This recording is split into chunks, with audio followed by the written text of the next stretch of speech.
Hi. Today I want to talk about the Pisano period. And I really should get like a whiteboard. But if you know the Fibonacci sequence, that's gonna help here. So, start with like a one and then a one. I think I have it over here because I was explaining it to my friend.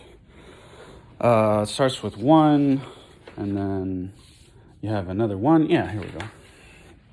Pisano period. Well, so we're going to talk about Fibonacci sequence real quick for those who don't know about it. And this all relates to the golden ratio stuff too. You heard about that stuff? That stuff is cool, man. This is like really cool math, okay?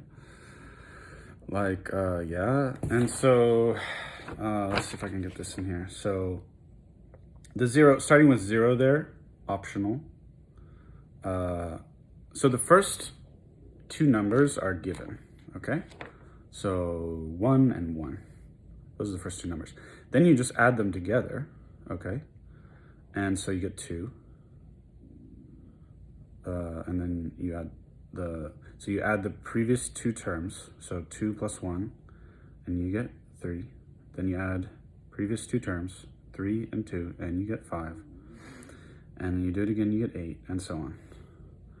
Okie dokie. And so that's the Fibonacci sequence, okay? So, Fibonacci wrote this down like almost 1,000 years ago. Like I used to think it was like in the 1500s or something, because that's when there's like the Enlightenment and all this kind of stuff, the early Renaissance and stuff. But no, it was like almost 1,000 years ago. It was longer ago. And but actually Fibonacci, apparently this sequence is written in like old Sanskrit stuff, so it's really kind of ancient. And sometimes I like to think of it as starting with 0, okay? So we start, instead, this is the 0th number in the sequence, and this is the first. And then we add 0 and 1, and we get 1, and we continue like that. For me, because some people will feel like if you start with 1 and then 1, it feels a little more arbitrary.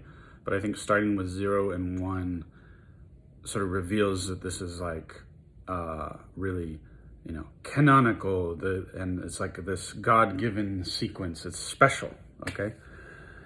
Because 0 and 1 are special numbers. Anyway, or if you started with 1 and 2, you could start with 1 and 2.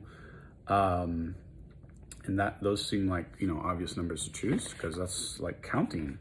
But if you start with 1 and 2, then, you start with 1 and 2, and then the next number is 3, and then the next